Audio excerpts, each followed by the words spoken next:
What's going on, everybody? Sean, joined again by my son Trey, and today on Reactions to the Classics, we got a little battle about murder attempts gone wrong. I mean, who would not want to hear that? The Night That the Lights Went Out in Georgia by Vicki Lawrence versus Run Joey Run by David Geddes. This is brought to us by a friend, longtime supporter and patron channel, Seals. Seals always brings us fantastic stuff.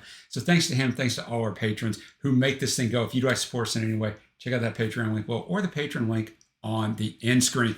So Seals gives us some background. It says, for January, I have two 70s one-hit wonder songs about murder attempts gone wrong. We're going to start out with The Night That the Lights Went Out in Georgia by Vicki Lawrence from the album of the same name in 1973. And yes, that Vicki Lawrence. What did Seal say about this? He said the song is about the narrator's brother who stops in a bar after a long trip. While there, he finds out his best friend has gone messing around with his wife. Oh, man. Where's Johnny Cash? Yeah, that's right up his alley, right? He goes back home and gets a gun and goes over to his friend's house to kill him. On the way there, he finds footprints that are too small to be his, and when he gets to the house, he finds his friend already dead. He then fired a shot into the air to alert the police, who then arrest him for murder. The judge later sentences him to be hung. The song ends with the narrator, who's Vicki, admitting she was the one who pulled the trigger. The song was written by Bobby Russell, who was Vicki's husband at the time. It was originally offered to Cher to sing, but Sonny turned it down because he thought it would offend her Southern fans. Several years later, was turned into a movie which starred Christy McNichol and Mark Hamill. Luke Skywalker. Wow. All right, so this one went to #1 in Canada and the U.S. And Trey, you talk about, but Bobby Russell wrote the lyrics and composed the music for the song. He was reluctant to even record a demo for it because he didn't like it. Interesting. And then Vicki, who was married to him at the time, believed the song was a hit, and she convinced him to record the demo. Ah, okay. The publishers and the record labels did not know how to pitch the song, as it was not a country or a pop song. The first thought was to offer the song to actress, singer Liza Minnelli, which I found interesting, and then eventually Cher, as we talked about. Without a singer to record the song, Lawrence, along with producer Snuff Garrett, went into the studio and recorded it professionally with the instrumental backing of the legendary LA session band, The Wrecking Crew. I actually know this song, Trey, even though I was 2 years old. But, all right. Well, I'm looking forward after that build-up.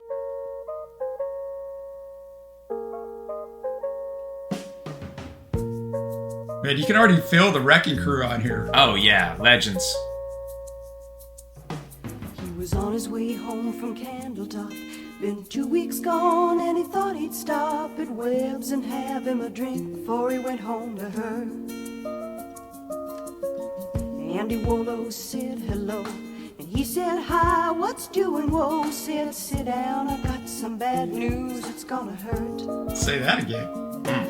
Said I'm your best friend and you know that's right, but your young bride ain't home tonight. Since you've been gone, she's been seeing that Amos boy Seth.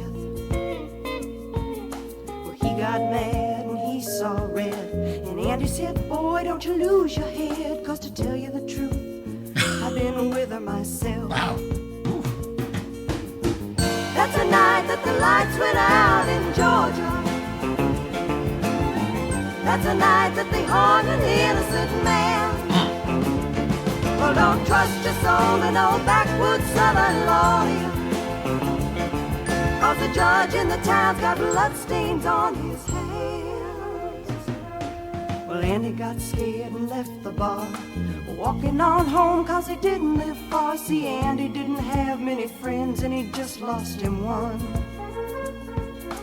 Brother thought his wife must have left town, so he went home and finally found the only thing Papa had left him, and that was a gun. Then he went off to Andy's house, slipping through the backwoods quiet as a mouse. Came upon some tracks too small for Andy to make. He looked through the screen at the back porch door, and he saw Andy lying on the floor in a puddle of blood. And he started to shake. Well, the Georgia patrol wasn't making their rounds, so he fired a shot just to flag them down. And a big-bellied sheriff grabbed his gun and said, why'd you do it? And the judge said guilty in a make-believe trial, slapped the sheriff on the back with a smile, said supper's waiting at home and I gotta get to it. That's the night that the lights went out in Georgia. That's the night that they hung an innocent man. Well, Well, don't trust your soul to no backwoods southern lawyer, 'cause the judge in the town's got bloodstains on his hands. Well, they hung my brother before I could say the tracks he saw while on his way to Andy's house and back that night were mine. And his cheating wife had never left town, and that's one body that'll never be found. See, little sister don't miss when she aims her gun. That's a night that the lights went out in Georgia. Oh, oh, oh. That's a night that they haunted the innocent man. Uh-huh.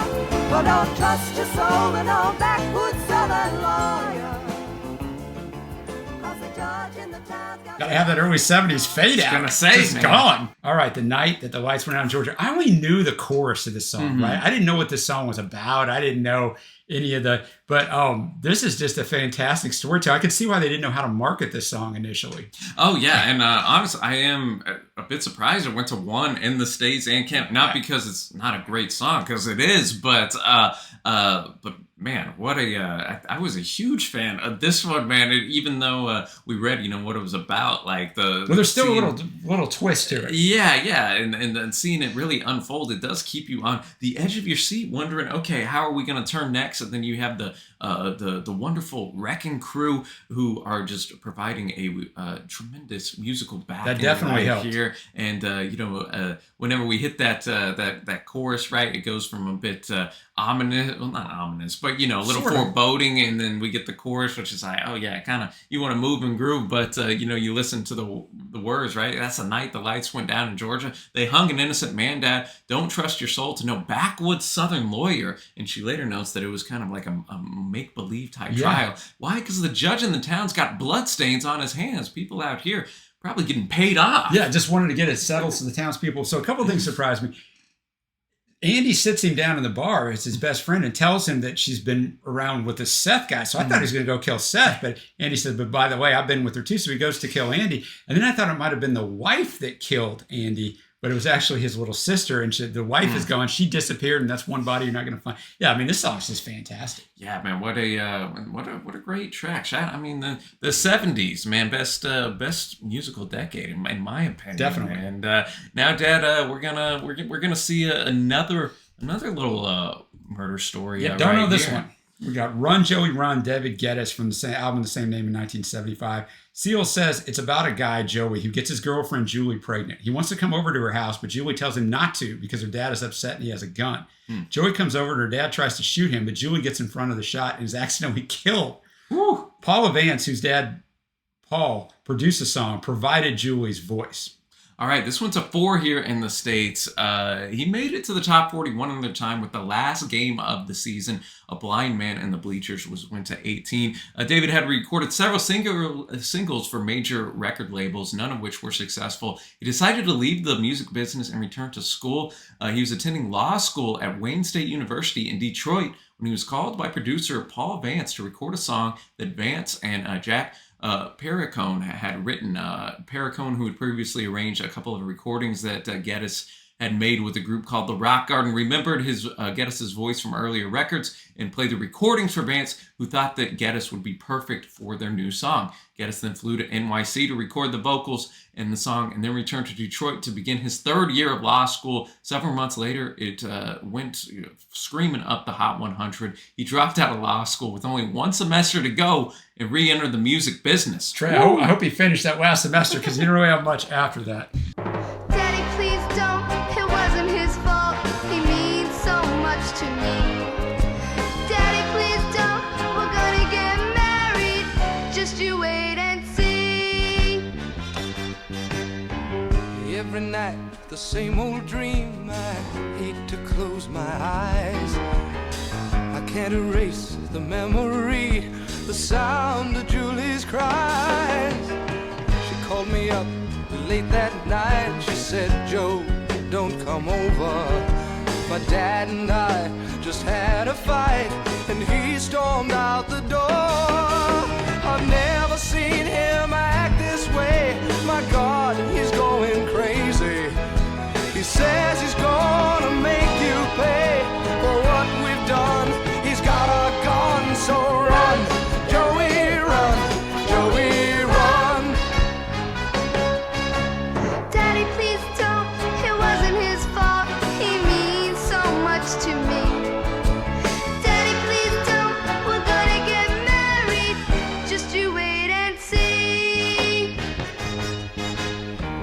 got in my car and I drove like mad till I reached Julie's place.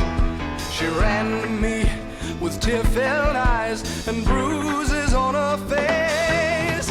All at once I saw him there, sneaking up behind me. Watch out! Then Julie yelled, "He's got a gun," and she stepped in front of me. Suddenly a shot rang out and I saw Julie falling. I ran to her and I held her close. When I looked down, my hands were red, and here's the last words Julie said. Daddy, please don't. It wasn't his fault. He means so much to me. Daddy, please don't. We're gonna get married.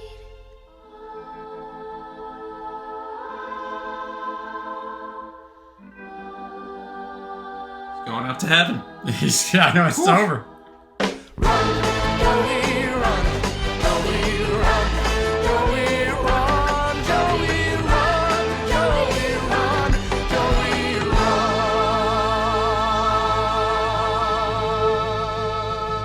All right, run, Joey, run. I'm going to say this.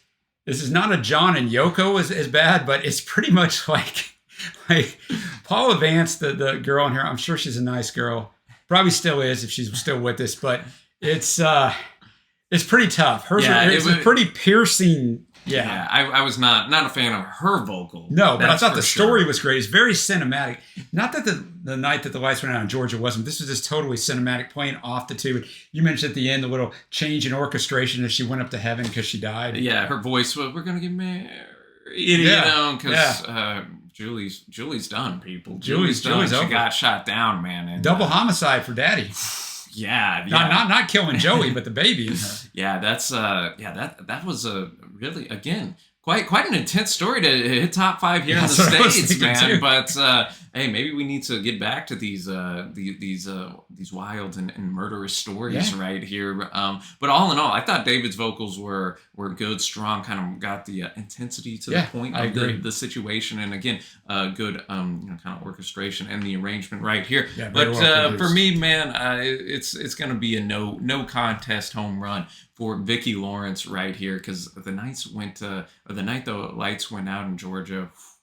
Yeah, what a banger. Fantastic. Same thing for me. Runaway victory. Let us know what you think down below. If you haven't already, give us a thumbs up and hit that big red subscribe button. And if you'd like to have us do a song battle, check out our Patreon page. As always, we appreciate the support. And until next time, thanks for watching. Happy listening, and we will see you.